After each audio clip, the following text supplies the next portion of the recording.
नमस्कार. सखी सह्याद्रीमध्ये मी पल्लवी मुजुमदार आपल्या सगळ्यांचं मनपूर्वक स्वागत करते. जानेवारी महिना म्हणजे आपल्या सगळ्यांच्या आयुष्यामधले एक सुखद हवीहवीशी अशी सळसळ असते नाही का.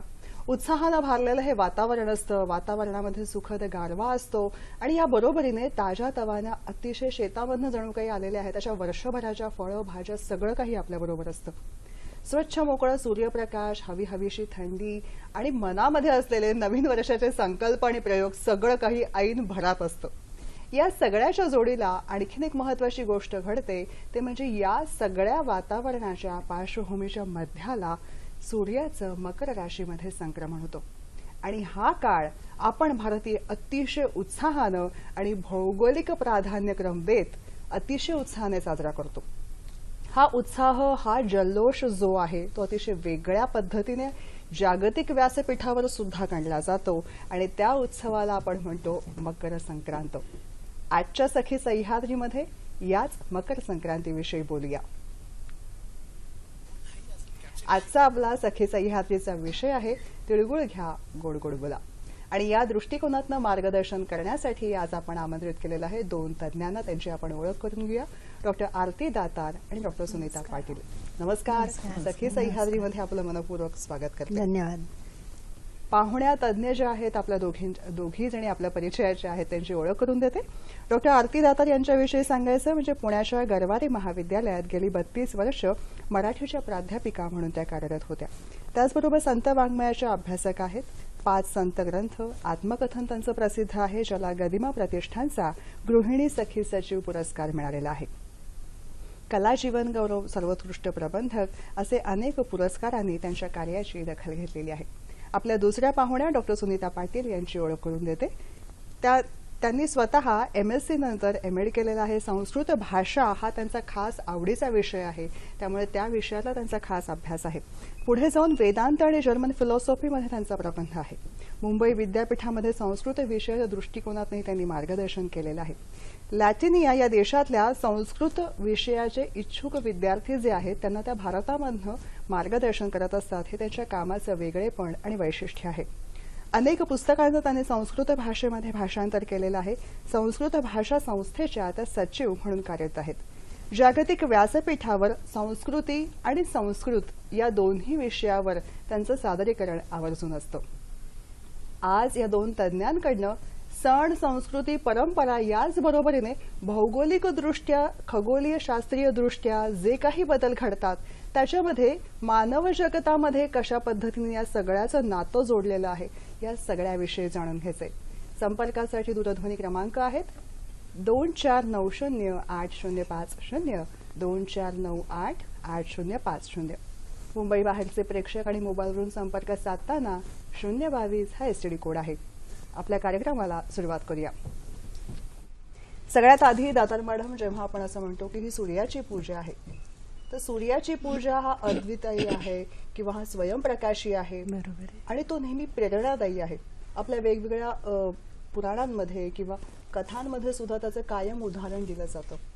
याची पूजा म्हणत असताना नेमकं काय असतं या काळामध्ये म्हणून हा प्राधान्यक्रम दिला जातो. पहिल्यांदा सखी सह्याद्रीच्या सगळ्या श्रोत्यांना संक्रांतीनिमित्त शुभेच्छा. तिळगुळ घ्या आणि गोड गोड बोला हा संक्रांतीचा महत्त्वाचा संदेश. फार प्राचीन काळापासनं ही सूर्यपूजा किंवा सूर्यस्नान ज्याला म्हणतात ते खरं तर चालू आहे. जेव्हा उत्तर ध्रुवाजवळ प्राचीन काळापासनं आर्यांची वस्ती होती, आर्य लोक जेव्हा राहत होते तर तेव्हा त्या उत्तर ध्रुवाजवळ 6 महिने रात्र आणि 6 महिने दिवस अशी पद्धती होती. म्हणजे भौगोलिकदृष्ट्या हे सगळ्यात महत्त्वाचं आहे. आणि त्यामुळे 6 महिने अंधार म्हणजे काळोखाचं साम्राज्य, म्हणजे एक प्रकारचं मनालाही आलेलं नैराश्य. अच्छा. आणि 6 महिने प्रकाश, 6 महिने दिवस, आणि त्यामुळे तो दिवस कधी येतो याची हे आर्य लोक वाट बघायचे. अच्छा. आणि रात्र 6 महिन्याची संपून जेव्हा दिवस सुरुवातीला, आणि तेव्हापासून आर्य लोक ही मकर संक्रांतीचा सण हा साजरा करतात. त्यामुळे मकर संक्रांतीचं महत्व असं आहे की खरं तर दर महिन्यातच हे सूर्याचं संक्रमण असतं, पण आषाढ महिन्यात सूर्य हा कर्क राशीत येतो आणि पौषात तो मकर राशीत येतो, आणि म्हणून याला मकर संक्रांत असं म्हटलं जातं. आणि एरवी आपल्याला परमेश्वर प्रत्यक्ष दिसत नाही, पण सूर्य देवाचं रोज आपल्याला दर्शन होतं, त्यामुळे तोच ईश्वर, आणि त्याच्यामुळे दिवस आणि रात्र हे सगळ्या पद्धती सुरू होतात. आणि म्हणून सूर्याबद्दलची मनातली कृतज्ञता भावना त्याच्या स्तवनानी, त्याच्या प्रार्थनेनी, त्याच्या आरतीनी व्यक्त करण्याची पद्धत ही आपल्या भारतीय संस्कृतीत आली. याचे सगळे उल्लेख आपल्याला ऋग्वेदात देखील मिळतात. त्यामुळे भौगोलिक शास्त्र दृष्ट्या सूर्याच्या संक्रमणावर मकर संक्रांत हा दिवस आधारित आहे. मग ते आर्य लोक जेव्हा भारतात आले तेव्हा भारतातही हा सण आला, पण प्रत्येक ठिकाणी हे सण थोडंसं निरनिराळ्या पद्धतीने साजरा होतो. पण जागतिक पातळीवर मकर संक्रांत हा सण साजरा होतो हे अगदी नक्की. आणि त्यामुळे मकर संक्रांतीच्या निमित्ताने निसर्गाचा हा आनंदोत्सव आहे, चैतन्याचा हा आनंदोत्सव आहे आणि सूर्याचा आनंदोत्सव आहे. या दृष्टीने हा संक्रांत हा सण अत्यंत जल्लोषात साजरा केला जातो. किती छान.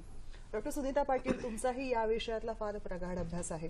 जेव्हा जागतिक मंचावर या दृष्टिकोनातनं साजरीकरण येतं, स्वयंप्रकाशी सूर्याची पूजा असं आपण म्हणतो, तेव्हा तिथे नेमकं काय असतं? नमो नमः. तमसो मा ज्योतिर्गमय, अंधारातून प्रकाशाकडे नेण्यासाठी हे जे संक्रमण पर्व आहे, त्या संक्रमण पर्वाच्या सर्वांना हार्दिक शुभेच्छा. धन्यवाद. तुम्ही आता विचारलं की संक्रमणम, आपण एक एक त्याची निरुक्ती पाहूया. सम अधिक क्रम. तर क्रम म्हणजे एक ट्रान्झिशन म्हणतात, की passing from one point two another, एका ठिकाणाहून दुसऱ्या ठिकाणी जाणं. संक्रांत, क्रमक्रांत, पास्ट थ्रू और एंटर्ड इनटू, एखाद्यामध्ये प्रवेश जेव्हा आपण करतो. मग ही जी संक्रांती आहे ही काय करते? संक्रांती म्हणजे एकत्रितपणे जाणं. तर संक्रांतीचा हा जो उत्सव आहे, हा उत्सव नुसता संक्रमणाचा नाहीये, तर तो एक मोठा खगोलशास्त्रीय सोहळा आहे. कारण आकाशामध्ये जो सूर्य आपल्याला दिसतो, सूर्य म्हणजे सूर्यभी ही गम्यते इति, जो अत्यंत विद्वान लोकांनी जाणण्यासारखा आहे तो. परंतु दुसऱ्या ह्याच दरम्यान कृषी ह्या क्षेत्राशी निगडीत आहे. सुगीचे दिवस आलेले असतात आणि त्यामुळे लोक अत्यंत उत्साहात असतात. त्याचबरोबर ऋतू परिवर्तनाची चाहूल लागलेली असते. वसंत ऋतूचं आगमन होणार आहे, त्यामुळे सुख आलेलं आहे, समृद्धी आलेली आहे, ऐश्वर आहे.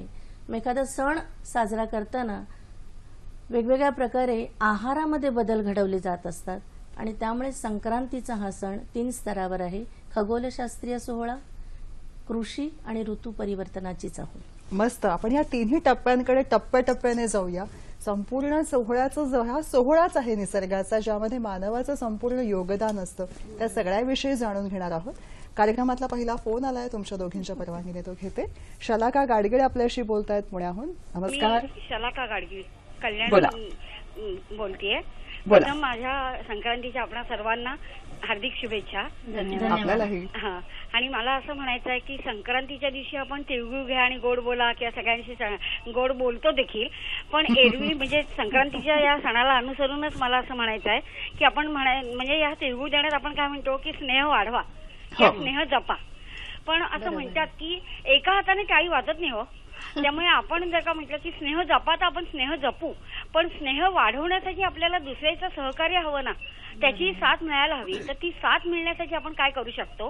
आणि दुसरं असं मला विचारायचं आहे की संक्रांतीला आपण काळ्या कपड्यांचं म्हणजे काळं वस्त्र परिधान करतो किंवा काळ्याला आपण महत्व देतो, तर त्याच्या मागे काय उद्देश आहे? आणि संक्रांतीच्या दिवशी आपण तिळगुळ देतो किंवा रथसप्तमीपर्यंत आपण तिळगुळ देऊ शकतो, पण संक्रांतीच्या दुसऱ्या दिवशी कर असते किंवा किंक्रांत असते, तर त्या दिवशी आपण तिळगुळ देत नाही, तर त्याच्या मागे काय शास्त्रीय कारण असेल? की असं म्हणतात की करीला द्यायचा नाही तिळगुळ, तर त्याच्या मागचं शास्त्रीय कारण काय आहे? बर, हा तुमचा मुद्दा चांगला आहे. हा शलाका मॅडम, तुम्ही इथं एक नमूद केलेलं आहे शास्त्रीय कारण.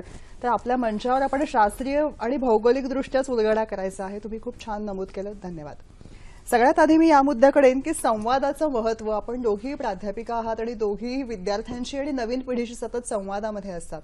जेव्हा संवादाचं महत्व असं म्हणतो तेव्हा दातार मॅडम, संवाद हा नेहमी it's a two way, communication is always two way असं आपण इंग्रजीमध्ये म्हणतो की दोन्हीकडून होत असतो. मग याचं वास्तवाशी भान कसं बाळगलं जायला हवं? हे अगदी खरं आहे की दिवसेंदिवस संवाद कमी होत चाललेत, पण त्याचबरोबर समाज माध्यमातून तो वाढतही चाललेला आहे. हा, पण मला वाटतं संवाद याचा अर्थ गप्पा असा होत नाही. गप्पा हे करमणूक किंवा रंजनाचं माध्यम आहे आणि संवादातून आपली वैचारिक वाढ होत असते. आणि संक्रमण या शब्दाचा अर्थ वाढ होणं असाच अर्थ आहे. संक्रांत या शब्दात क्रांती हा जो शब्द आहे, पण ही संक्रांतीची क्रांती ही वैचारिक पातळीवरची किंवा मानसिक किंवा ज्याला आत्मिक क्रांती म्हणता येईल तशी क्रांती ही अपेक्षित आहे, कारण एरवी क्रांतीमध्ये हिंसा असते. बरं. आणि संक्रांतीची जी क्रांती आहे त्या याच्यात सामंजस्याचं जास्त महत्व आहे, म्हणजे एकमेकांना जाणून घेणं. संक्रांतीच्या पूर्वी काही कारणांनी जर का वैचारिक मतभेद झाले असले किंवा काही मनात ग्रह असले, तर तिळगुळाच्या निमित्ताने तिळातलं आपली जी मनातली आर्द्रता आहे ती वाढवायची आणि गुळाने गोडपणा आहे तो वाढवायचा. त्यामुळे हे त्याच्या मागचं शास्त्र आहे. आणि संक्रांतीतली क्रांती जी अपेक्षित आहे ना, ती भौगोलिक जेवढी अपेक्षित आहे तेवढीच ती मानसिक पातळीवरची क्रांती अपेक्षित आहे. त्यामुळे क्रांती 3 प्रकारची खरं तर आहे: सम्यक क्रांती, संघ क्रांती आणि संघ क्रांती. त्यामुळे सांघिक एकात्मता ही पाहिजे आणि एकात्मता असल्याशिवाय प्रत्येकाबद्दल प्रेमभाव मनात असल्याशिवाय ते संवाद होणार नाहीयेत. त्यामुळे संवादाची नितांत गरज आहे. आणि जेव्हा हा संवाद अंतरंगातून होतो तेव्हा दुसऱ्याच्या अंतरंगाला तो शब्द, तो संवाद नक्की हात घालतो आणि जिथे साध आहे तिथे पडसाद हा येणारच आहे. मस्त. पुढचा फोन घेते आणि त्यांच्या प्रश्नाचं उत्तर आपण टप्प्याटप्प्याने पुन्हा देऊया. सिद्धेश यांचा फोन आहे. नमस्कार. हॅलो, सिद्धेश, नवी मुंबई, बोला. नमस्कार. तुम्हाला मकर संक्रांतीच्या शुभेच्छा. माझे 2 प्रश्न आहेत. मकर संक्रांत हा सणाचा इतिहास तुम्ही सांगू शकाल का? आणि दुसरा प्रश्न आहे की मकर संक्रांत हा सण मराठीप्रमाणे इतर भाषिक लोक कशा प्रकारे साजरा करतात? धन्यवाद. एक तर इतिहासाविषयी जे आहे ते दातार मॅडमनी मगाशी सांगितलेलं आहे, तुम्हाला पुन्हा प्रक्षेपणामध्ये आवर्जून बघता येऊ शकेल. आणि पुढचं जे आहे ते मराठी भाषिकांशिवाय इतर काय आहे याविषयी. पाटील मॅडम, तुमचं जागतिक मंचावर सादरीकरण असतं, या दृष्टिकोनातून तुमच्यापाशी येते की मराठी व्यतिरिक्त इतर भाषांमध्ये, प्रांतीय भाषांमध्ये, प्रांतीय पातळीवर कशा पद्धतीने साजरा होतो आणि जागतिक मंचावर कशा पद्धतीने हे संक्रमण जे आहे ते साजरे केलं जातं याविषयी. सुरेख. विभिन्न प्रांतांमध्ये त्याला विभिन्न नावं आहेत. बोला बोला. ओके. मकर संक्रांती ह्या नावानेच अनेक ठिकाणी हा सण ओळखला जातो.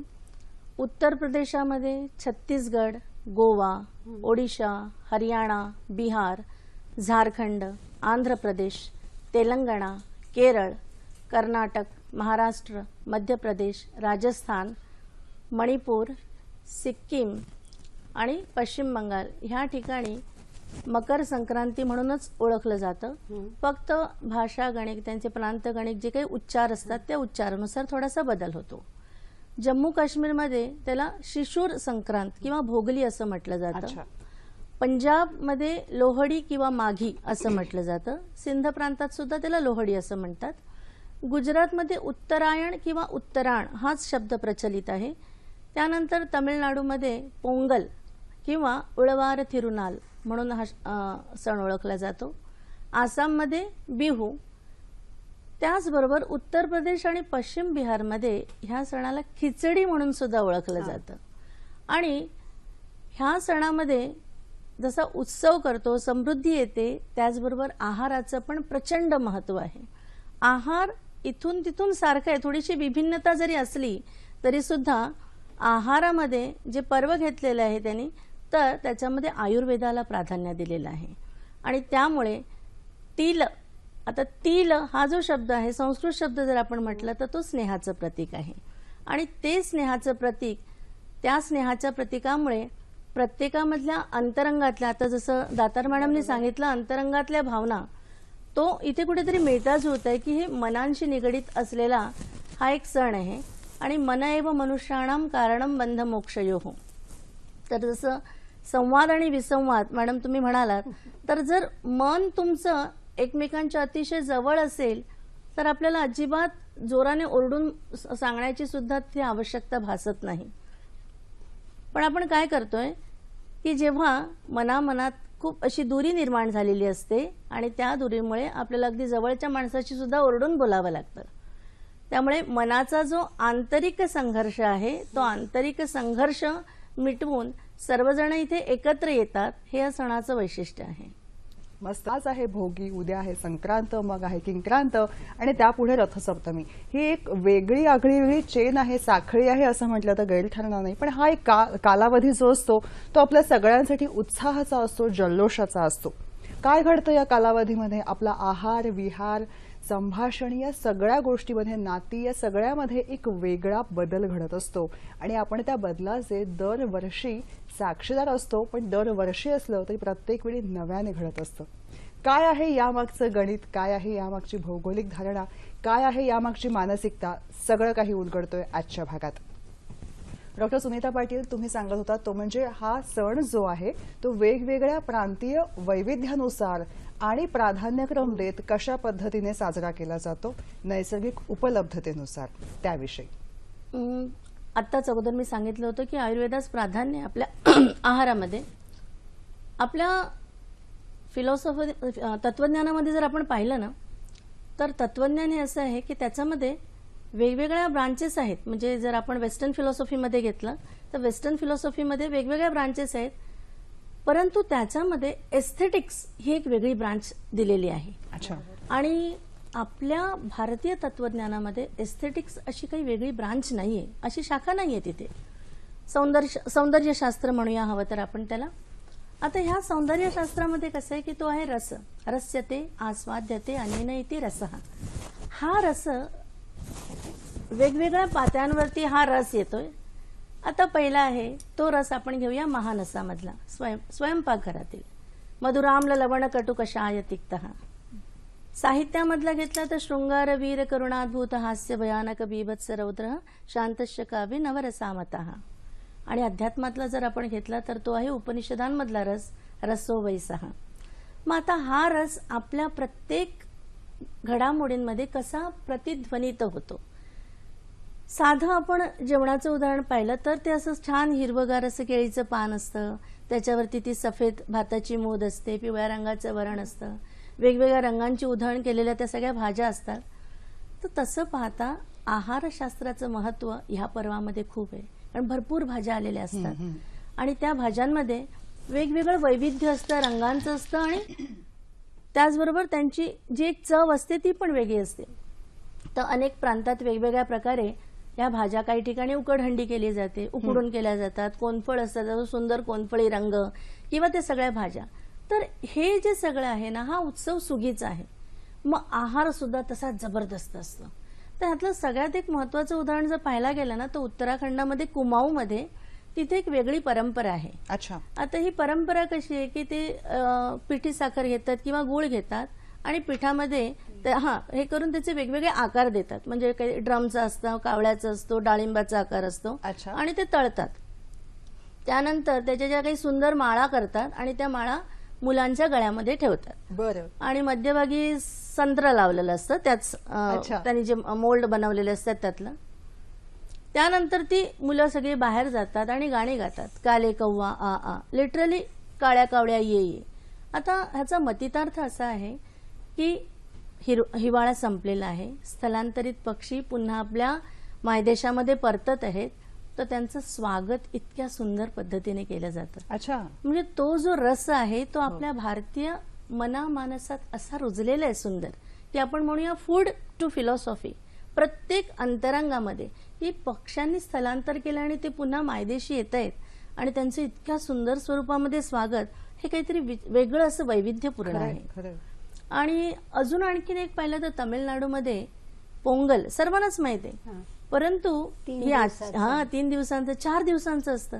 तर भोगी जी आहे आजची, तर हा भोगीमध्ये जुने जाऊ द्या मरणा लागू नये म्हणून जे काही जुनं असतं, जी काही अडगळ असते ती फेकून दिली जाते. अच्छा. तर खरंच खूप सुंदर येते. खरं. आणि त्यानंतर मग संक्रांत जशी येते त्या दिवशी मग एक सुंदर असा मातीचा घडा घेतला जातो, घरातली सगळी मंडळी येत आहेत, त्याच्यावरती सुरेख अशी रांगोळी ते रेखतात आणि त्याच्यानंतर मग भात असतं, गूळ टाकलेलं असतं आणि दूध, आणि मग तो भात जसं जसं उकळायला लागतं मग ते सगळं पोंगला पोंगला आला असं म्हणून ते सगळे मोठा निनाद करतायत. हे अशासाठी की घरात हे सुखाचं, समृद्धीचं, ऐश्वर्याचं प्रतीक आणि अशी लक्ष्मी यावी ह्या प्रकारे. त्यानंतर त्यांचं एक मट्टू पोंगल असतं, म्हणजे ज्यात पुन्हा पुढल्या दिवशी येणारं तर गायीची पूजा त्याच्यामध्ये केली जाते. तर हे वेगळ्या प्रकारे काहीतरी वेगळ्या वैशिष्ट्याने कृषी बरोबर आणि पर्यावरणाबरोबर सुसंगत अशा प्रकारे भान ठेवून हा सण साजरा केला जातो. मस्त. हेच आता तुम्ही लहान मुलांबरोबरचा खेळ सांगितलात, हा मला काहीसा बोरधानाशी आपल्या इथे अगदी असलेला तसंच. जोडला जातोय. म्हणजे बरोबर पद्धत बदलते पण सहभाग नावाची गोष्ट जी आहे ती कायम आहे. आणि वेगवेगळ्या पद्धतीने सगळे आबालवृद्ध सणामध्ये सहभागी व्हायला एकत्र हवे. येतात, एकात्म आहार भाव जो आहे. आहे तो सुंदर व्हायला हवा, ही भावना कायम सण आणि संस्कृतीच्या मागे दडलेली असते, नाही का?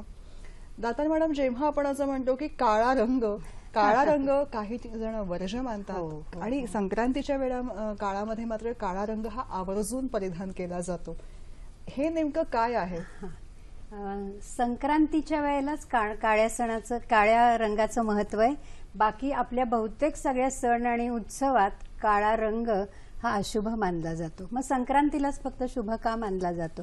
एक तर आता ऋतुमानानुसार येणारे हे सगळे सण आहेत, त्यामुळे हिवाळा चालू आहे आणि जे सूर्य दर्शन घडतंय त्या सूर्याच्या किरणातलं जे तेज किंवा ऊन आहे ते काळा रंग स्वतःकडे खेचून घेतं.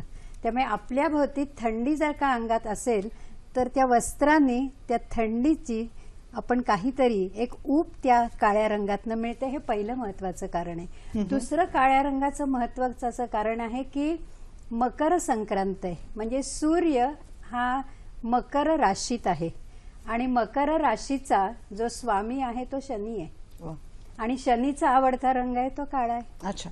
त्यामुळे मकर संक्रांतीच्या वेळेला काळा रंग हा शुभ मानला जातो. काळा रंग हा मानसशास्त्रात आणि रंगशास्त्रात फार वरचा मानला जातो, त्याच्यावर खूप गोष्टी बोलल्या जातात. बरं. त्यामुळे काळा रंग हा आध्यात्मिक रंग म्हणून मानला जातो. काळ्या रंगात व्यक्तीचा आत्मविश्वास आणि व्यक्तीचा श्रद्धाळूपणा हा जास्त दिसतो. कारण असं बघ पल्लवी की आपला विठ्ठल जो आहे, आपला सगळ्यात आवडता महाराष्ट्राचं दैवत, तो काळा आहे. आपला कृष्ण आहे, आपला श्रीराम आहे, तोही निळा सावळा नाथ असंच त्यांना म्हटलं जातं. त्यामुळे काळ्या रंगामुळे एक महत्वाची गोष्ट घडते की आपल्या अंतरंगात तो काळा रंग गेल्यानंतर अंतरंगीचं जे तेज आहे त्या सगळ्या तेजाला जाग येते. क्या बात आहे. आणखीन एक महत्वाची गोष्ट आपल्याला सगळ्यांना माहितीये की लहान बाळाला दृष्ट लागू नये म्हणून जी तीट लावली जाते ती काळीच लावली जाते. मुळातच डोळ्यात सौंदर्य आहे, पण ते सौंदर्य खुलवण्यासाठी काजळ जे वापरलं जातं ते काळ्या रंगाचंच वापरलं जातं आणि त्यामुळे काळ्या रंगात एक जो सौंदर्य दृष्टी आहे ती सौंदर्य दृष्टी म्हणून काळ्या रंगाची वस्त्र परिधान करणं ही त्याच्या मागची एक अत्यंत महत्वाची पद्धती आहे. त्यामुळे काळा रंग संक्रांतीला अशुभ कधीही मानला जात नाही. मगाशी सुनीताताईंनी सांगितलं तसं सौंदर्य दृष्टी आपल्या प्रत्येक सणा आणि उत्सवांमध्ये आहे. त्यामुळे काळा रंग, त्याच्यावर हलव्याचे दागिने, हा जो सगळा भाग आहे सौंदर्य खुलवावं याचा खरं तर हा निसर्गाचा एक क्रम आहे असं या संदर्भात आपल्याला मस्त. या सगळ्याच्या जोडीला तुम्ही दोघी मराठीच्या आणि संस्कृतच्या प्राध्यापिका आहात म्हणून मी विचारेन की कोणावरती संकट आलं की संकट आलंय असं म्हणत असताना संक्रांत आली असंही आपण म्हणतोय. एकीकडे हा उत्सवाचा, आनंदाचा आणि भरभराटीचा सण आहे असं म्हणत असताना असा शब्दप्रयोग का असावा? मराठीच्या प्राध्यापिका काय सांगतील डॉक्टर पाटील मॅडम? अच्छा, मी वाचले असं की पानिपतच्या युद्धाशी याचा संबंध आहे. बरं. आणि त्याच दरम्यान आपल्याला काही पराभव स्वीकारावा लागला, तर त्याच्याशी त्याच्याशी हे नातं. निगडीत आहे. आणि बरं. म्हणून आपल्यावरती संक्रांत चांगल्या प्रकारे न येता ती ओढवली गेली किंवा हो. संकट आलं, अशा प्रकारे तो शब्द तिथून प्रचलित झाला. बर बर. एक वेगळा प्रयोग आहे आणि जो आपला कायम प्रचलित असतो मराठी भाषेमध्ये, म्हणून हा प्रश्न. आता संक्रांतीचं हे जे सगळं सर्कल आहे किंवा ही साखळी आहे, भोगी, संक्रांत, किंक्रांत आणि रथसप्तमी, या मागची पार्श्वभूमी काय असावी दादा मॅडम? संक्रांत या सणाचं अत्यंत महत्व वैशिष्ट्य आहे की दसरा किंवा गुढीपाडवा यासारखे सण एक दिवसाचे असतात. आणि संक्रांतीचा सण हा भोगीला, म्हणजे खरं तर आजच्या दिवशी चालू होतो. आजच भोगी आहे, त्यामुळे 3 दिवसाचा हा उत्सव आहे. भोगी, संक्रांत आणि किंक्रांत. भोगीच्या दिवशी आपण बाजरीची तीळ लावून भाकरी, गाजर, पावटा, मटार किंवा जे आत्ताच्या ऋतुमानाप्रमाणे येणाऱ्या ज्या भाज्या आहेत त्याला लेकुरवाळ्या भाज्या म्हणतात. आणि त्या सगळ्या एकत्र करून मग ती खाण्याची पद्धत आहे. एकत्रितपणातून हा जो समूह भाव आहे तो भोगीपासून खरं तर जागा होतो. आणि या 3 दिवसात संक्रांत हा उत्सव, मी म्हणते, पुरा होत नाही, तो खूप लांब लचक येतो, रथसप्तमीपर्यंत आहे. आणि रथसप्तमीचं आपल्या इथे महत्व असं आहे की रथसप्तमीला जागतिक सूर्यनमस्कार दिन असं म्हणतात. त्यामुळे आपल्या प्रत्येक सणात जो एक हेतू आहे, तसं रथसप्तमीला सूर्य स्नान घडणं हे जेवढं महत्वाचं आहे, तेवढं सूर्याचं तेज आत पोचल्यानंतर तनामनाच्या आरोग्यासाठी प्रत्येकाने धडपड करणं हा त्यातला अत्यंत महत्वाचा भाग आहे. आणि सूर्याची उपासना ही यात अतिशय महत्वाची आहे.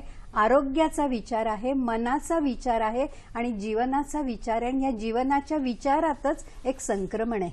आणि संक्रमण इतक्या कमी कालावधीत होत नाही, म्हणून भोगीपासून ते रथसप्तमीपर्यंत असा हा लांबच लांब पसरलेला की ज्याच्या ह्याच्यात आपलं मनही एक निराळं घडतं, आपल्यात बदल होतात. हे यात सगळ्यात महत्वाचं. डॉक्टर सुनीता पाटील, जेव्हा आपण असं म्हणतो की संक्रांत ह्या सणामध्ये दानाचं महत्व आहे आणि वेगवेगळ्या पद्धतीने वाण दिलं जातं किंवा सुगडामध्ये वेगवेगळ्या पद्धतीने प्रांतीय पातळीवरती या दानाची संकल्पना आणि पद्धती बदलत जाते, हे नेमकं काय आहे? दान ही जी संकल्पना आहे. एक फोन घेऊया का पटकन? सतीश कवडे सोलापूरहून बोलू इच्छितात. नमस्कार सतीश, बोला. नमस्कार मॅडम.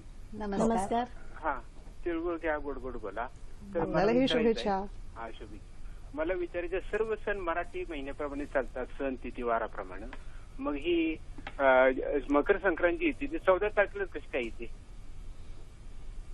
14लाच कशी येते? बरं, खरं म्हणजे भौगोलिक दृष्ट्या याविषयी सांगायचंय, पण मागच्या वर्षी जी आहे ती 15 जानेवारीला आली होती, यावर्षी 14 जानेवारीला आहे, पुढच्या वर्षी 14 जानेवारीला आहे. पाटील मॅडम, याविषयी तुम्हाला काय सांगायचं? हे भौगोलिक संक्रमण आणि भविष्य काळामध्ये या दृष्टिकोनातून घडणारे बदल. पीपीटीज दाखवा. हो, नक्की दाखवली जाईल, सांगा तुम्ही. मगाशी आपण सांगितल्याप्रमाणे हा खगोलशास्त्रीय सोहळा आहे. आणि सुरुवात अशी होते की बघा, इथे दिलेलं आहे 12 महिन्यात विभागलेलं एक वर्ष आहे. 12 राशींमध्ये विभागलेले आहेत ते. सूर्य या 12 राशींमध्ये फिरतो आणि सूर्य एका राशींमधून दुसऱ्या राशीमध्ये जेव्हा जातो तेव्हा प्रत्येक वेळी संक्रमण होतं, संक्रांत होते. मग अशा 12 संक्रांती आहेत. ह्या 12 संक्रांती प्रत्येक आपल्या चैत्र, वैशाख, ज्येष्ठ, आषाढ, श्रावण, भाद्रपद ह्या सर्व महिन्यांशी निगडीत आहेत. मग चैत्राला मेष राशी दिलेली आहे, वैशाख वृषभ असा क्रम दिलेला आहे, तुम्ही पाहत असाल पडद्यावरती. आणि आषाढ महिन्यामधली जी येते ती कर्क संक्रांती, जिथून दक्षिणायन सुरू होतं. पौष महिन्यातली असते ती मकर संक्रांती. त्यानंतर पुढे प्रत्येक सणाला, प्रत्येक संक्रांतीला एक वेगळं नाव दिलेलं आहे. आता हे वेगळं नाव वसिष्ठांनी दिलेलं आहे. प्रत्येकाने वेगवेगळ्या प्रकारे त्याची काय म्हणतात डेफिनेशन देण्याचा प्रयत्न केलेला आहे. तर चैत्र, मेष ह्यांना विश्व संक्रांती म्हणतात. आणि जर तुम्ही ह्या पडद्यावरती नजर टाकली तर तुम्हाला दिसेल की एका परफेक्ट फ्रेम मध्ये त्यांना डिझाईन केलेलं आहे. म्हणजे विश्व संक्रांती, विष्णुपद आहे, षडशीती आहे, मग दक्षिणायन, मग पुन्हा विष्णुपद आणि षडशीती. मग अश्विन, कार्तिक, मार्गशीर्ष, पौष, माघ, फाल्गुन, फक्त दक्षिणायन आणि उत्तरायण. म्हणजे आपल्याकडे प्रत्येक गोष्ट म्हणा, व्याकरण म्हणा किंवा षडदर्शन म्हणा, प्रत्येकाचं काहीतरी एक तत्व असतं. आणि ते तत्व म्हणजे काय, तर मोक्षप्राप्ती. म्हणजे जे काही त्यात परब्रह्म आहे त्याच्यामध्ये विलीन होणं. आणि मग त्यासाठी प्रत्येक एक अशी आपण एक तात्विक पातळी किंवा लॉजिकल ऑर्डर त्याच्यासाठी फॉलो करतो. आणि त्या प्रत्येक तात्विक पातळीवरून आपलं एक खगोलशास्त्र सुद्धा आहे, ते त्याला काही अपवाद नाहीये. हे अतिशय सुंदर असं शास्त्र आहे. आणि त्यामुळे प्रत्येक शास्त्राला इथे कोणत्या याच्यातून दिलेला आहे, पंचसिद्धांतिका, तो संस्कृत श्लोक मी लिहिलेला आहे, पण तो संस्कृत श्लोक इथे या सारिणीमध्ये मी इथे दाखवलेला आहे. आणि त्या सारिणीनुसार तुम्हाला कळेल की तुम्ही विचारलेला प्रश्न आहे की हे 14 जानेवारीलाच काय येते. हो, 2012ला खगोलीय तथ्य असं आहे की 2012ला मकर संक्रांती आली होती. 2012ला 15 जानेवारीला आली होती. राजा हर्षवर्धन जो होता त्याच्या काळामध्ये 24 डिसेंबरला आली होती. अकबराच्या शासन काळामध्ये 10 जानेवारीस आली होती. आणि शिवाजी महाराजांच्या काळात 11 जानेवारी. लोकमान्य टिळकांच्या पंचांगानुसार 10 जानेवारीस येते. परंतु त्याचा उलगडा असा होतो की सूर्य जेव्हा धनुराशीतून मकर राशीत जातो तेव्हा दरवर्षी 20 मिनिटं उशिरा प्रवेश करतो. मग अशा प्रकारे 3 वर्षानंतर 1 तासानंतर तो उशिरा प्रवेश करेल. आणि प्रत्येक 72 वर्षानंतर 1 दिवस उशिराने त्याचा प्रवेश होईल. म्हणजे आता जर 2012 पकडलं तर साधारणतः 72 वर्षांनी म्हणजे 2080 मध्ये मकर संक्रांती 15 जानेवारीला येईल. येस. कालच स्वामी विवेकानंदांची जयंती झाली. हो. 1863 साली 12 जानेवारीला संक्रांत संक्रांत होती. होती. कारण विवेकानंदांचा जो जन्म आहे तो 12 जानेवारी जानेवारीला 1863 आहे. आणि 3246 साली ती 1 फेब्रुवारीला असणार आहे. कारण तेव्हा ते सर्कल जे आहे ते पूर्ण करत करत एक दिवस 9 तास झाले की 154 वर्षानंतर जे 1 वर्ष पुढे जातं, 1 दिवस पुढे जातो, त्या दृष्टिकोनातून विचार करताना या पद्धतीने देईल. बरोबर म्हणजे मॅडम? गणित शास्त्र हे शास्त्र आहे आणि ते खगोलशास्त्राशी संबंधित असल्यामुळे ती कधी यावी आणि कुठल्या दिवशी यावी हे आपल्या हातात अजिबात नाहीये.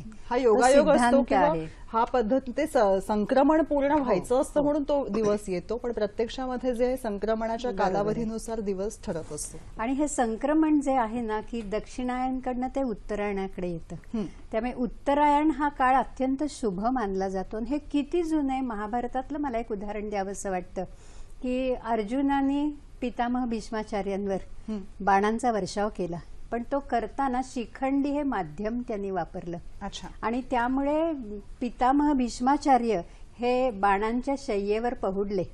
आणि तो कालखंड होता दक्षिणायन. पण म्हणजे मृत्यू देखील दक्षिणायन या काळात येऊ नये. आणि म्हणून यमाची त्यांनी प्रार्थना केली की दक्षिणायन संपू दे आणि उत्तरायण चालू होऊ दे. कारण भीष्माचार्य हे इच्छामरणाचं त्यांना वरदान मिळालेलं होतं. भीष्माचार्यांना देखील हे दक्षिणायनात आपल्याला मृत्यू नको असं वाटलं, म्हणून हा जो काळ आहे तो शुभ काळ असं समजलं जातं. खरंय, सगळंच अलौकिक असा हा प्रकार बरोबर आहे. पुढचा फोन आहे. नमस्कार, बोला. हॅलो, नमस्कार हेमाताई, हा. बोला. मला असा प्रश्न विचारायचा आहे हो. की संक्रांत आली की पंचांग वगैरे असं वाचते, पेपरमध्ये पण येतं संक्रांत ह्या वाहनावर बसून आली, वाघावर बसून आली, घोड्यावर बसून आली. तर संक्रांत वाहनावर बसून आली म्हणजे काय, कुठल्या वाहनावर आणि ती कुठून येते आणि कशी जाते असंही काहीतरी सांगतात की महागाई होते. धन्यवाद हेमाताई, तुमचा प्रश्न पोचलेला आहे. डॉक्टर पाटील, काय सांगाल तुम्ही? कुठल्या वाहनावर आली, कुठून आली आणि कुठे गेली? सूर्याचं मकर रेषेकडून उत्तरेस कर्क रेषेकडे जाणं म्हणजे उत्तरायण आणि कर्क रेषेपासून उत्तर मकर रेषेकडे जाणं म्हणजे दक्षिणायन आहे. आता ह्यात जसा आता आरतीताईंनी उल्लेख केला होता की भीष्म पितामहांनी उत्तरायणापर्यंत वाट पाहिली. वैदिक काळामध्ये उत्तरायण म्हणजे देवयान मानलं जायचं आणि अजूनही मानतो आपण. आणि दक्षिणायन म्हणजे पितृयान. तर ह्या ज्या 2 वेगवेगळ्या गती आहेत. आता खगोलशास्त्रानुसार संक्रांतीला वेगवेगळ्या प्रकारची वाहनं दिलेली असतात आणि ती अमुक ह्याच्यावरती बसून येते. म्हणजे कधी तिला सोमवारी आली तर वेगळं नाव असतं, ध्वांशी असतं, नंदिनी असतं वगैरे अशी वेगवेगळी नावं दिलेली आहेत. आणि त्या नावानुसार ह्या संक्रांतीचं देवीमध्ये कधी रूपांतर झालं हे कळलं नाही. हा खगोलशास्त्रीय सोहळा आहे. परंतु जसजशी लोकांची श्रद्धा किंवा भक्तिभाव जो वेगवेगळ्या प्रकारे असतो तर त्या देवीमध्ये तिचं रूपांतर झालं. मग देवीमध्ये रूपांतर झाल्यानंतर मग येताना तिची वेगवेगळी वाहनं यायला लागली आणि मग ती जिथे जिथे पाहते तिथे तिथे तिची दृष्टी जाते. ते सगळं मग महाग होतं, तिथे महागाई वाढते. मग असे विचार, आता पूर्वी ज्या प्रकारे पूजा पद्धती होती तर कुणीतरी आमचा त्राता असावा आणि तो त्राता मग आपल्याला काय करणार, मग त्या भीतीने, त्या भीतीच्या माध्यमातून ती पूजा केली जायची. बर. परंतु मला असं वाटतं की ही सम्यक क्रांती हवी. वाहनं येत आहेत वगैरे सगळं ठीक आहे, अच्छा. पण ही सम्यक क्रांती कशी, तर आपल्या देहबुद्धीतून आपल्याला मनोबुद्धीकडे जायचंय. आणि त्यामुळे वेगवेगळ्या प्रथा जरी किती असल्या तरी सुद्धा आपल्या अंतरंगातला जो विचार आहे तो विचार आपल्याला कोणत्याही भीतीदायक गोष्टीकडे घेऊन जाणार नाही. म्हणजे भेदभाव, खरं यात सम्यक क्रांती म्हणजे भेदभाव संपू दे. अच्छा. म्हणजे आपल्या वारकरी संप्रदायात तुकाराम महाराजांनी म्हटलेलं आहे की विष्णुमय जग वैष्णवांचा धर्म, भेदाभेद अमंगळ. ते भेदाभेद सगळे संपले पाहिजेत. म्हणजे विरक्ती येते, म्हणजे संघ क्रांती येते आणि विरक्ती आल्यानंतर सामूहिक कार्याची भावना अंतरंगातनं जागी होते. मगाशी म्हणाल तसं अशा. सांघिक क्रांती. मॅडम, मगाशी डॉक्टर पाटील तुम्ही सांगत होता ते म्हणजे दानाचं महत्व या दृष्टिकोनात, तो मुद्दा आपण कंटिन्यू करूया. दान भारतीय संस्कृतीमध्ये ह्या शब्दाला अत्यंत महत्वाचं स्थान आहे.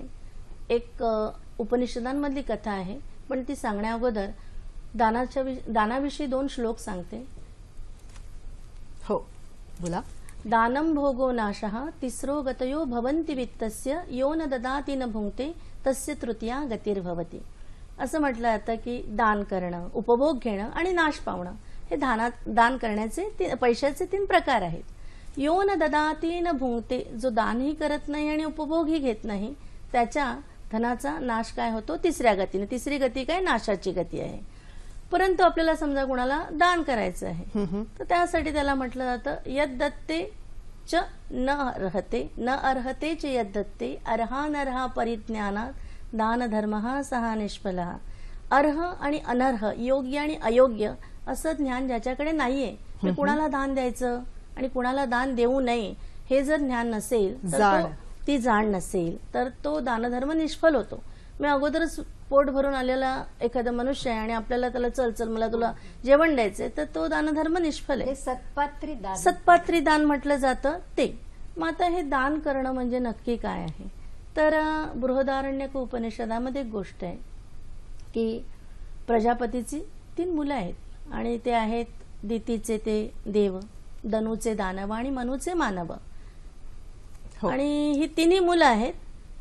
तर ते ब्रह्मचर्याश्रमामध्ये राहतात तिकडे प्रजापतीकडे.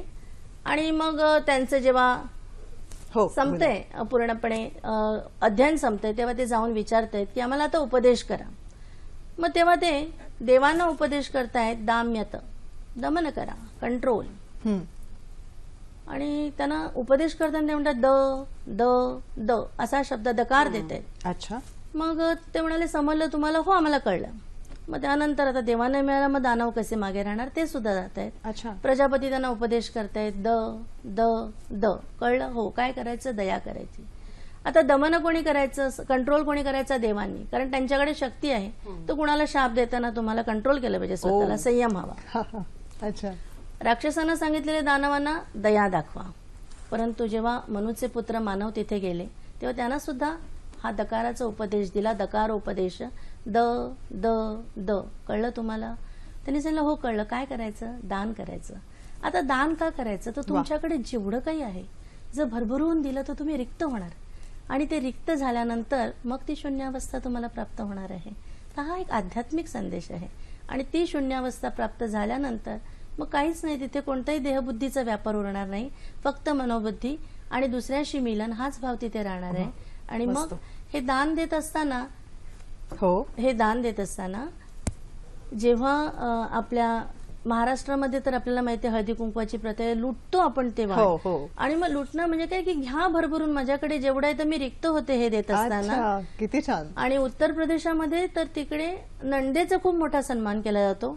भाऊजाई ते वायन म्हणतात. राजस्थानामध्ये सुद्धा तो खूप मोठं काय काय घेऊन येत असतात. म्हणजे माझ्याकडे ज्या कामाला बाई येतात ना त्या म्हणाले कल मेरे तो भाई आएंगे. म्हटलं का बरं, तो हम लोग खिचडी बनाएंगे. आणि मग त्याच्यामध्ये ते लोक येणार आहेत मला सगळं काही घेऊन. म्हणजे ही जी परंपरा आहे, मातीशी इमान आहे, हे दानामध्ये त्याचा समर्पण भाव जो आहे तो समर्पण भाव दान प्रक्रियेमध्ये आहे. आणि आता सुनीताताई ज्या शून्यावस्था म्हणाली, शून्यावस्था म्हणजे रिक्तावस्था नाही, हा वेदात शून्यावस्था म्हणजे पूर्ण अवस्था, पूर्ण अवस्था आहे पूर्ण त्याचा अवस्था अर्थ आहे. नवीन गोष्टींचं म्हणजे आगमन पूर्ण आगमन, करण्यासाठी हा. आपण सिद्ध होण्याची म्हणजे अवस्था. देहभाव पूर्ण पूर्ण संपलेला आहे झाला म्हणजे आणि रिक्त आत्मिक झाल्यानंतर ते शक्तीनं पूर्ण भागलेलं झालेले आहे. आहे तसं. असं किती त्याचा छान. एक वेगळ्या पातळीवरती आता हा विषय तुम्ही दोघींनी मिळून नेऊन सोडलेला आहे की एक नवीन स्वागत करण्यासाठी आधी स्वतः रिक्त झालो तर नवीन गोष्टींना आपण स्वागत करू शकू, ती ही भावना आहे आणि या सणामध्ये दडलेली आहे. मस्त. पुढचा फोन आहे किशोर नगरकर आपल्याशी बोलू इच्छितात. नमस्कार किशोरजी. नमस्कार. हम्म. हा, सगळ्यांना संक्रांतीच्या शुभेच्छा. हा. आपल्यालाही. Thank you so much. आता आपण सांगितलं होतं की अनेक रस आहेत, त्याच्यामध्ये एक तुम्ही उपनिषदामध्ये पण एक रस आहे असा म्हणून तुम्ही उल्लेख केलात, तर तो रस काय आहे तो नीट समजलेला नाही, तर त्याच्याबद्दल आपण काही सांगितलं तर आभारी राहील. नक्की नक्की. तुम्ही एवढं लक्षपूर्वक ऐकत आहात किशोरजी, बरं वाटलं. वेगळ्या पातळीवर संक्रांतीचं महत्व या दोघींच्या मार्गदर्शनातून होत आहे आणि हा नेमका कशा पद्धतीने आपल्या आयुष्याला जोडलेला आहे याविषयी आपण जाणून घेत आहोत.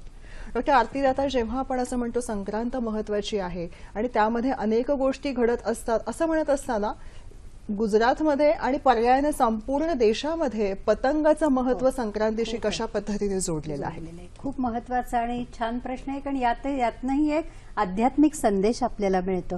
हे पतंगाचा उत्सव म्हणजे गुजरात आणि राजस्थानमध्ये मुद्दामून लोक जसं गणेशोत्सवच्या वेळेला दर्शनाला किंवा शेवटच्या मिरवणुकीला येतात, तसा पतंगाचा उत्सव बघायला असंख्य लोक जातात. त्याचं खरं तर शास्त्र असं आहे की पतंग जो आहे तो आकाशात भरारी घेत असतो, त्याचे रंग निरनिराळे असतात. हो. माणसाच्या मनांचेही रंग निरनिराळे आहेत. क्या बात फक्त मनांचे रंग नाही आहेत. कोणी श्रीमंत आहे, कोणी गरीब आहे, राव आहे, रंक आहे, असे विविध प्रकारची माणसं इथे आहेत. त्याचं पतंगाशी साम्य आहे असं म्हटलेलं आहे. पतंग कितीही भरारी घेत असला तरी त्या पतंगाची जी दोरी आहे ती सूत्रधाराच्या हातात आहे. मस्त. ज्ञानेश्वरीत ज्ञानेश्वर माऊलींनी फार सुंदर खरं तर यासाठी दृष्टांत दिलेला आहे की बाहुल्या ज्या नाचतात त्या नाचताना आपल्याला दिसतात, पण त्या प्रत्येक बाहुलीचे दोर जे असतात ते सूत्रधाराच्या बोटाला गुंडाळलेले असतात. म्हणजे तो सूत्रधार बाहुल्यांना नाचवत असतो. तसं पतंगाची दोरी जर का सूत्रधाराच्या हातून निसटली तर तो पतंग झाडात अडकतो. तो भरारी घेण्याच्या ऐवजी खाली कुठेतरी पडतो आणि फाटतो. तसं ही सगळी जी मानवी जीवन आहे, म्हणजे पतंगरूपी मानवी जीवन आपण म्हणूयात, त्याचा सूत्रधार आहे तो भगवंत आहे. त्यामुळे त्याच्या इच्छेने आपली प्यादी ही सगळी सरकत असतात. झाडाचं पान देखील त्याच्या इच्छेने हलतं. तर त्यामुळे आपलं जीवन आपल्या हातात नाहीये. मी कुणी नाहीये, करता करविता तो आहे. त्यामुळे मी करता ऐसे म्हणसी त्याने तू दुःखी होसी, राम करता ऐसे म्हणसी तेने यश कीर्ती प्रताप. त्यामुळे मानवी जीवनाचा विकासाकडे जर का आपल्याला आढावा घ्यायचा झाला तर त्यासाठी पतंगाचं उदाहरण हे महत्वाचं आहे. आणि म्हणून पतंगातनं माणसाला संदेश जो मिळतो की मी कुणीही नाहीये, करता करविता तो आहे. त्यामुळे त्याच्यावर जर का श्रद्धा ठेवली तर ह्या पतंगाच्या उत्सवातलं जे काही एक संदेश आहे किंवा संक्रांतीच्या बाबतीतला सूर्याचा प्रकाश आहे, तिळातला हा स्नेह आहे, स्निग्धता आहे आणि गुळाची गोडी आहे. आणि या दृष्टीने मानवी जीवनाची जर का वाटचाल आपल्याला अपेक्षित असेल तर ह्या सगळ्या गोष्टींचं महत्व संक्रांत आपल्याला देते. त्यामुळे त्या दृष्टीने पतंगाचं महत्व हे खूप आहे असं वाटतं. मस्त. नातं आणि मित्रत्व हे सणाच्या निमित्ताने एकत्र येत असतं असं आपण म्हणत असताना संक्रांतीच्या वेळी आधी असलेल्या मनामधली कटुता, द्वेषभाव विसरून जायचे आणि पुन्हा मित्रत्वाच्या नात्याने आपण सगळ्या नात्यांना सामोरे जातो. पाटील मॅडम, मला तुमच्याकडनं याविषयी जाणून घ्यायला आवडेल. त्याचबरोबर एक महत्वाचा मुद्दा जो किशोर नगरकरांनी आपल्याला विचारला होता, त्यांच्याही प्रश्नाचं समाधान करावं अशी इच्छा. प्रथम किशोर नगरकरांचं रसोवै सहा हा जो रस आहे तो आनंदाचा रस आहे. आनंद म्हणजे जे पंचकोश आहेत आपले, तर प्राणमय आहेत, मनोमय आहे. त्याचबरोबर सगळ्यात शेवटचा जो आहे तो आनंदमय, त्या आनंदमयापर्यंत जाणं तो रस उपनिषदांमधला रस म्हणून सांगितला जातोय. आता मी येते मित्र दिनाकडे. हो. मित्र ह्या शब्दाची निरुक्ती अशी आहे, मी म्हणजे मिमिते आणि त्र म्हणजे त्रायते. जो आपलं जे काही सुखदुःख आहे, आपले जे त्याचे ऋणाचे सुखदुःखाचे अनुबंध आहेत, ते अनुबंध तो आपल्याला मोजतो, शब्दशः मोजतो. आपल्याला सांगतोय की इथे तू चुकलास, तिथे तू चुकलास. आणि त्रायते जो आपलं रक्षण करतो. मग असा हा जो मित्र आहे, छोटंसं एक उदाहरण आहे की कोकणामध्ये संक्रांतीच्या निमित्ताने आम्ही कुडाळला गेलो होतो आणि कुडाळला तिथे गवस काकांचं एक मोठं समर्थाचं मंदिर आहे, तर त्यांच्याकडे अशा गप्पा मारत होतो. तेव्हा त्यांनी मला सांगितलं संक्रांतीच्या दिवशी आम्ही काय करतो, तर आमच्या घरातले तांदूळ आम्ही आमच्या शेजाऱ्यांच्या घराच्या आधारात नेऊन टाकतो आणि तिथे ते पेरल्यानंतर तो भात जो असतो तो आम्ही एकत्र खातो. आमचा असोला नारळ आहे तो त्यांच्या घरामध्ये नेऊन वाढवतो. मग ही जी मैत्री आहे, ही मैत्री मनामनातली दुरी दूर करते. मग हा संक्रांतीचा उत्सव जो आहे तो खऱ्या अर्थाने फ्रेंडशिप डे आहे. आपल्या पूर्वजांनी सांगितलेलं आहे हा मित्र दिन आहे खरोखरीचा. आणि त्यासाठी आपल्याला ऑगस्ट महिन्यातल्या कोणत्याही पहिल्या रविवारची आवश्यकता नाहीये. तर आपल्या पूर्वजांनी हा घालून दिलेला मैत्री दिन जो आहे तो आपण मित्र दिन म्हणून साजरा करावा असं मला वाटतं. कारण संक्रांत हा सूर्याचा उत्सव आहे आणि सूर्याचं एक नावच आहे मित्र आहे, मित्र असं नाव आहे. त्यामुळे त्याच्या संक्रमणाशी आपल्या जीवनाचं नातं जोडून टाकणं हा संक्रांतीतला खूप मोठा एक महत्वाचा संदेश आहे असं वाटतं. आणि त्याच्यावर आधारित 4 ओळी मला सांगाव्याशा वाटतात की संक्रमणाच्या या किरणांनी उजळून टाकू आपुले जीवन, स्नेहाच्या या कणाकणातून विसरून जाऊ आपुले मीपण. ही खरी आत्मिक क्रांती ही संक्रांतीच्या सणातनं अपेक्षित आहे आणि त्यासाठी सगळ्यांना मला संक्रांतीच्या शुभेच्छा द्याव्याशा वाटतात. मस्त. आज मंडळी एक जाणवलं की संक्रमणाचा हा सूर्य सांगे गाठा प्रगतीची उंची. हा मांजा आहे, पतंग आहे किंवा आपल्या आयुष्यामध्ये घडणाऱ्या विविध गोष्टी आहेत त्या हेच सांगतात झालंय गेलं ते घडून गेलेलं आहे ते विसरून जाऊया आणि प्रगती पथावरती अतिशय संयमानं आणि ध्येयानं वाटचाल करूया. हे सांगणारेच ही सण, संस्कृती आणि परंपरा असतात. याचा आपल्या आयुष्यामध्ये दरवर्षी येत असल्या तरी प्रत्येक वर्षी आपण नव्याने काही शिकतोय आणि नव्याने घडतोय हे मात्र नक्की आहे. सखी सह्याद्री आणि सह्याद्री वाहिनीवर तुमचा लोभ आहेच आहे तो वृद्धिंगत हो ही संक्रांतीनिमित्त सदिच्छा व्यक्त करते. आणि याचबरोबरीने हा कार्यक्रम कसा वाटला हे नक्की कळवा फेसबुक आणि जीमेलच्या माध्यमातून. www.facebook/sakhisihyadri.tt आणि sakhisayhadri@gmail.com. तुमच्या प्रतिक्रियांची आम्ही वाट बघतोय. डॉक्टर सुनीता पाटील आणि डॉक्टर आरती दातार तुम्ही आलात आणि इतकं छान पद्धतीने समजावून सांगितलं. मनपूर्वक आभार मानते. धन्यवाद. धन्यवाद. नमस्कार.